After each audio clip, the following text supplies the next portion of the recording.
वरहमतुल्लाहि वबरकातुहू। आज की वीडियो में हम बात करेंगे जो कल 14 मार्च को चाँद ग्रहण है उसमें अमाल की ज़कात अदा करने के बारे में।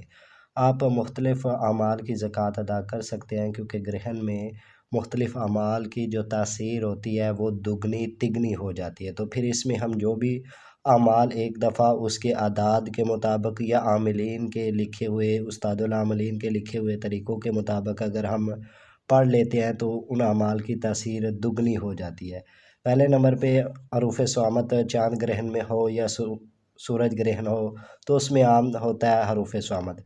हरूफ़ स्वामत पे आप किसी भी आमिल की इजाज़त से अमल करें। ये आम करने वाला आम पब्लिक के लिए करने वाला अमल नहीं है।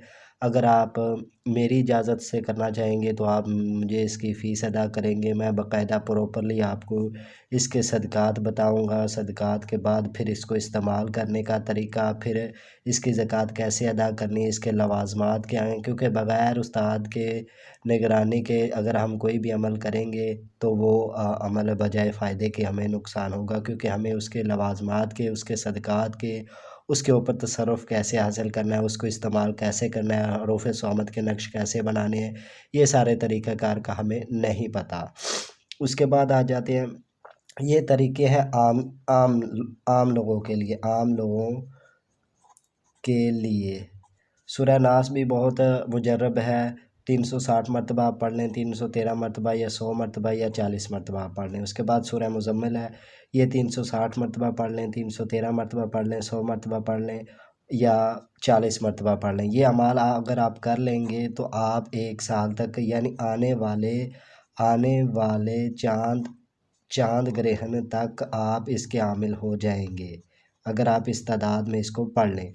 उसके बाद फिर सूरह इखलास है, इसके आदाद के मुताबिक 1012 मरतबा अगर पढ़ लें, 360 पढ़ लें, 313 पढ़ लें या 40 मरतबा पढ़ लें, इसकी आप ज़कात अदा हो जाएगी। आप 1 साल के लिए इसके आमिल हो जाएंगे। कलमा तैयबा का अगर 619 मरतबा इसके आदाद के मुताबिक पढ़ लें या 700 मरतबा पढ़ लें या 7000 मरतबा पढ़ लें या 12000 मरतबा पढ़ लें।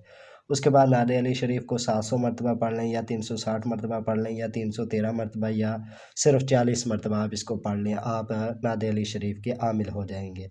उसके बाद सूरह फातिहा है, उम्मुश शिफ़ा कहा गया हर बीमारी से इलाज के लिए, या इसको 1000 मरतबा पढ़ लें या 360 मरतबा या 313 मरतबा पढ़ लें या इसको 40 मरतबा पढ़ लें। ये आम लोगों के लिए अमल हैं। ये सब ये जो 6 अमल हैं ये वज़ाइफ़ में आते हैं, वज़ाइफ़ में यानी ये सब वज़ाइफ़ में आते हैं।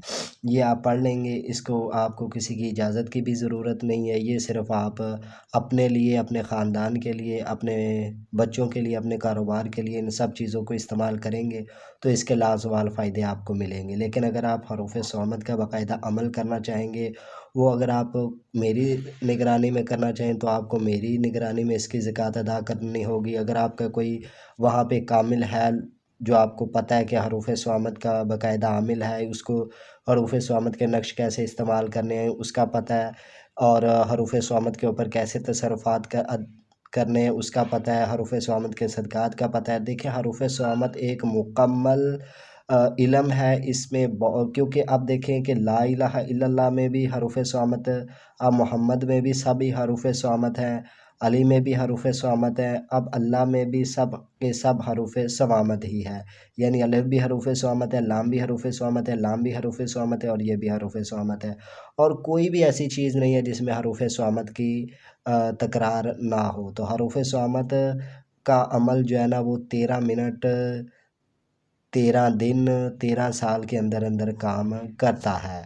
उसके बाद फिर हरूफ़ स्वामत के बारे में उस्तादों ने कहा है कि अगर हम बाकायदा चिल्ला कशी करके किसी के जिन्नात को अपने ताबिया कर लें या हमज़ाद को अपने ताबिया कर लें या परी वगैरह को या किसी मुवक्किल को अपने ताबिया कर लें, वो इतनी तेज़ी से काम नहीं करेंगे जितनी तेज़ी से आपका हरूफ़ स्वामत काम करेगा। इतना लिखा है बुज़ुर्गों ने इसके बारे में।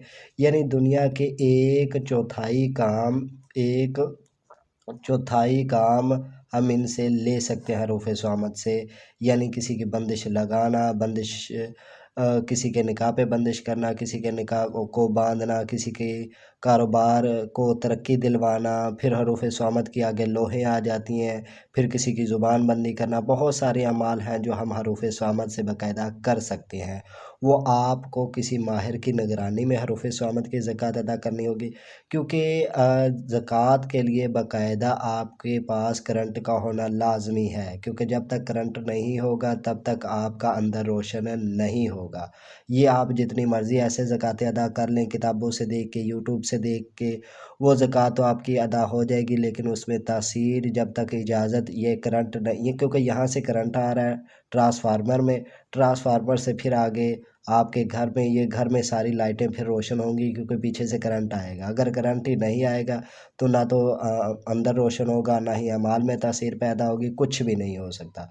तो इसके लिए सबसे बेहतर है कि अगर आप हरूफ स्वामद का अमल करना चाहें तो किसी माहिर उस्ताद की निगरानी में करें, जो आपके आसपास हो, जिसकी आपको यकीन हो कि ये माहिर उस्ताद है, ये हरूफ स्वामद का आमिल है। अगर मेरी निगरानी में करना चाहें तो आप को ये मेरा नंबर है, आप मुझसे रब्ता कर लें तो मैं आपको अपनी निगरानी में करवा सकता हूँ। तो ये आप नंबर कर लें, क्योंकि मैं अपने फ़ेसबुक के ग्रुप में भी लोगों को अदा करवा रहा हूँ, तो आप भी उनमें शामिल हो जाएंगे। इसमें बाकायदा आपको ज़कात का तरीक़ाकार बताया जाएगा, ज़कात फिर हरूफ स्वामद का इम्तज़ाज कैसे देना है, इबारत है, मिसाल के तौर पे सर दर्द की इबारत है, फिर इसको हरूफ स्वामद के साथ इम्तज़ाज कैसे देना है, इसके नक्श कैसे बनाने हैं, फिर नक्शों को इस्तेमाल कैसे करवाना है, फिर हरूफ स्वामद के सदक़ात जो हैं वो कैसे अदा करने हैं ताकि हमें हरूफ स्वामद की रज्जत ना हो। उसके बाद फिर इसको मज़ीद पावरफुल कैसे बनाना है, आइंदा इसके ऊपर तसर्रुफ़ कैसे हासिल करना है, ये सारी चीज़ें हम आपको बताएंगे। तो ये थी हमारी आज की वीडियो। मिलते हैं किसी और वीडियो में, तब तक के लिए अल्लाह हाफ़िज़ फ़ी अमानिल्लाह व आखिरु दावाना अनिल हम्दुलिल्लाहि रब्बिल आलमीन।